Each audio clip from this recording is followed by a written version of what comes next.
Mula July 1, 2022 hanggang May 31, 2025, umabot na sa 4,027 barangays ang naideklarang cleared sa illegal drugs. May we know po kung anong mga barangay, kahit ilan lang po, no? Yung 427,000 na binabanggit ninyo na na-cleared na sa illegal drugs. Okay, sa ngayon, yan pa lang po ang ating natanggap at wala po tayong detalye patungkol sa barangay. Hingin po natin mula sa PIDEA at ibang law enforcement agencies yung sinasabi po nating barangay. Umabot na rin sa 607 balay silangan, reformation centers, ang naipatayo sa ilalim ng Marcos administration. Saan pong area itong Balay Silangan Drug Centers?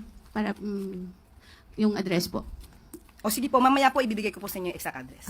Okay, salamat po. Of EJK po nabanggit po ninyo, may mga lumalabas din po sa social media na ginagamit yung mga pictures ng mga namatay na sinasabing biktima ng EJK, hindi naman po pala biktima ng EJK kagaya nung kay Aling Sheila na lumabas po sa SOCMED. Ang anak niya ay namatay under this administration kay Pangulong Marcos. Yun pong kay yung sa isang doktor, yung father niya, sabi po EJK, hindi naman po pala EJK.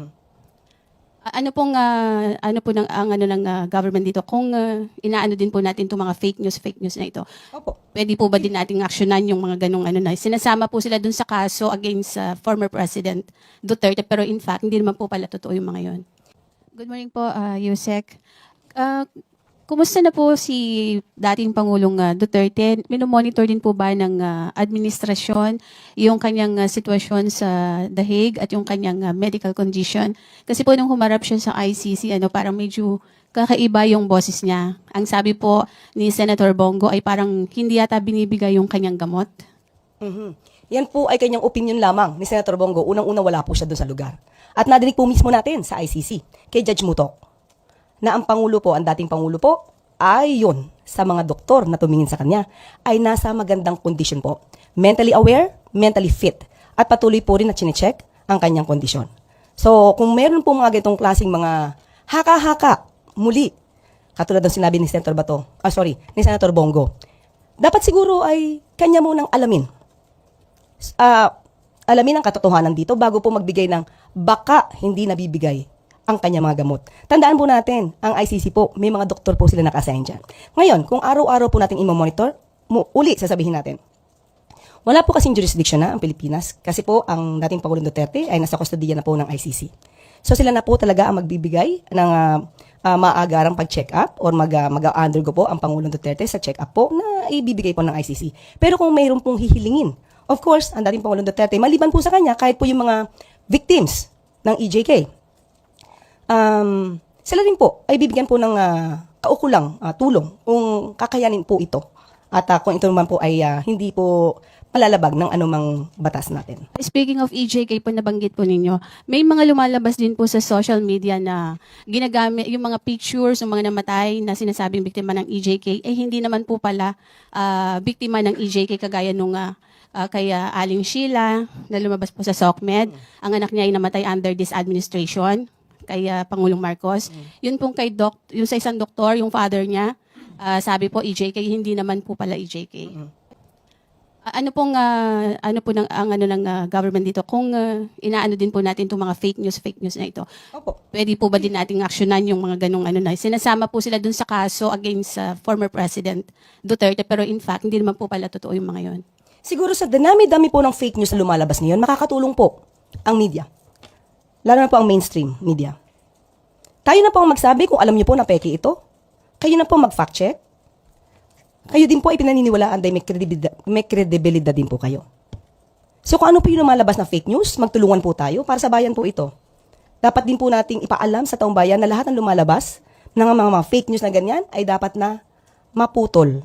So, hindi naman po para si EJK. Pati po yung mga fake news na lumalabas, pabor kay dating Pangulong Duterte, sana po ay bigyan din po ng pansin ng media.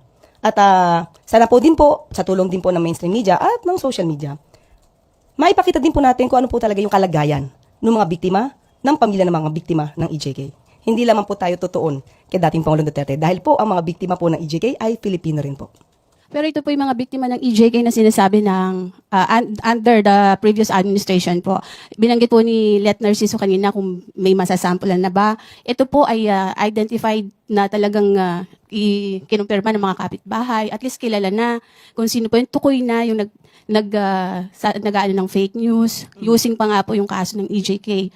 Hindi ba tayo gagawa ng aksyon ng gobyerno or ang PCO since kayo po ay very active sa paglaban sa fake news? Siguro po uunahin natin mismo yung mga unang nagsalita ng fake news.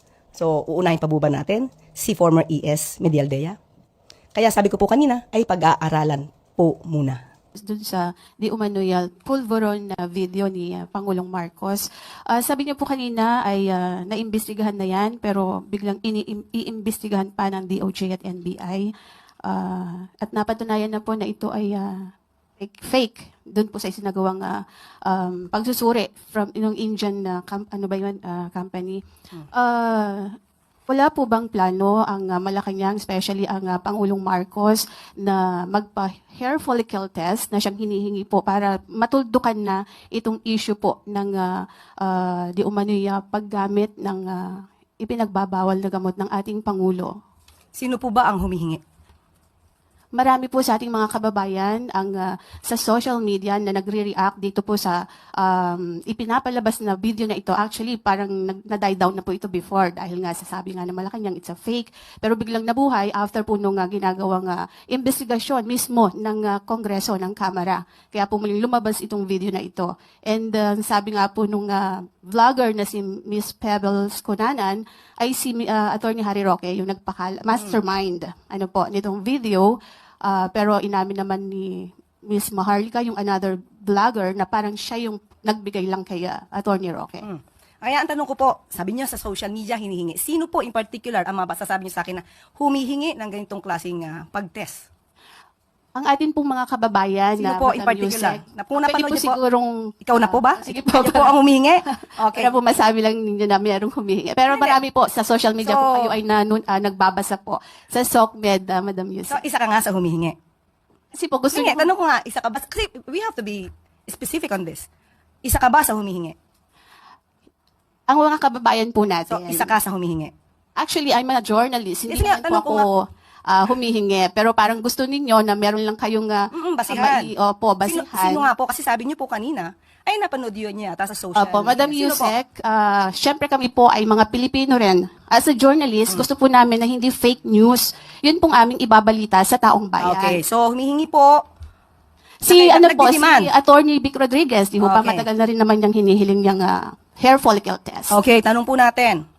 Ano po ba ang basihan para sa paghingi at i-demand sa Pangulo ang isang hair follicle test?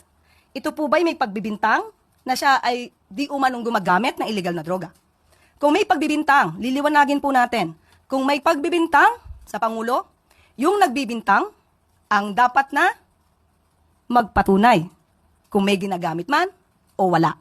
Hindi po pwedeng gumawa ng kwento, walang basihan, isang guni-guni para masira ang Pangulo, at walang basihan.